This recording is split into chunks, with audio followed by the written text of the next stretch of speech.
Here are 3 great ways to join yarn in crochet. The first method, which is also my favorite method, is a pull-through stitch method. Before joining up any new yarn, you should always have about 5 inches or 10 centimeters of yarn tail left. Now for this method, once you're at your last working stitch, which can either be in the middle or at the end of the row, before closing up that stitch, first let me just undo this last loop. You should have an unfinished stitch on your hook.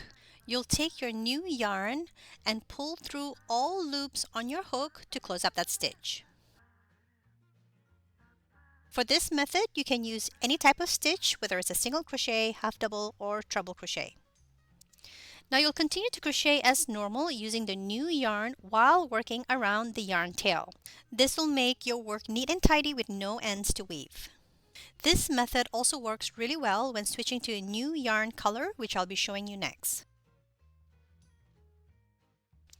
And once you're done, you'll have an invisible joint made. Just make sure to work around the yarn tail about 6 to 8 stitches in, depending on the size of your yarn, and then snip off any excess. To switch to a different yarn color, just like before, just before closing up the next stitch, you'll take your new yarn color and you'll pull it through all loops on your hook to close up that stitch.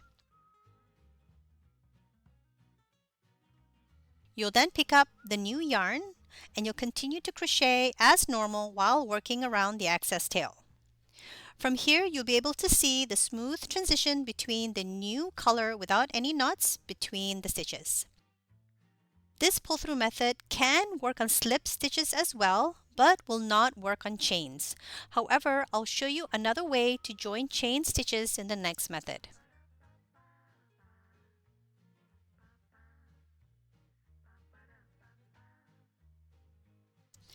For the next method, I'll be showing you how to do the magic knot. But first, let me show you the wrong way most people make.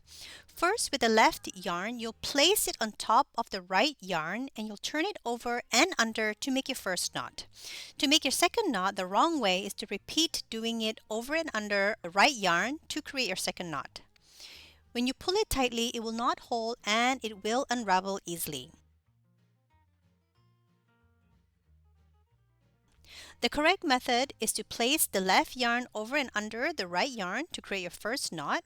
And for the second knot, instead of placing it over the right yarn, you place it under the right yarn and then over and into the loop, creating your second knot. You pull it tightly and you should have a tight and secure double knot made. And with that excess tail, you can just go ahead and snip it off as close as possible down the knot.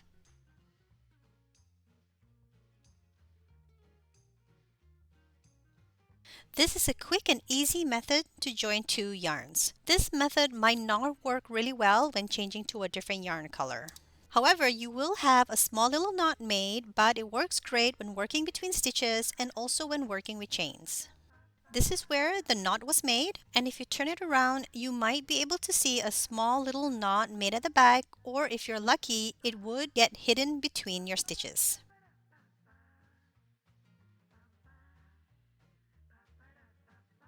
For the next method, I'll be showing you how to work the Russian twist. For the Russian twist, you'll need a sharp yarn needle. First, you'll take the end of your yarn and you'll thread it through the needle. Now you'll take your needle and you'll weave the needle back through the yarn while working in between fibers.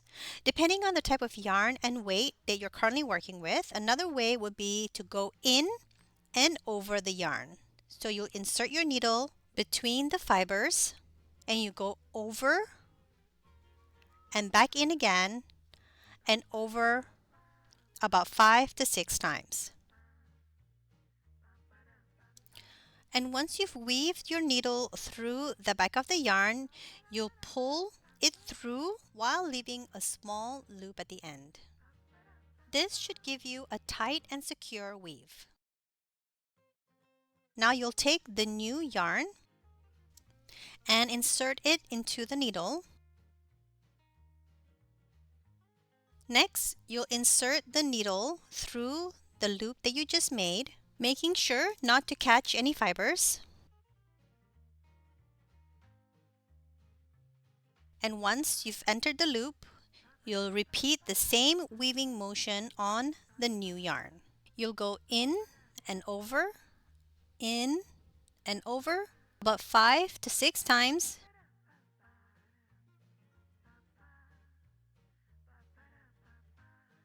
And once you're done, pull the needle through to tighten the loop.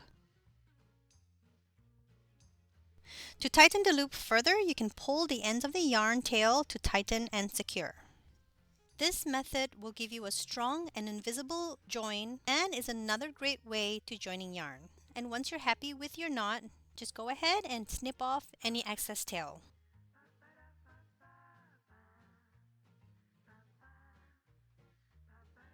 And there you go, the 3 ways on how to join yarn in crochet. And don't forget to like and subscribe if you haven't done so yet, and tell me in the comments which method is your favorite. I'll see you soon. Bye for now.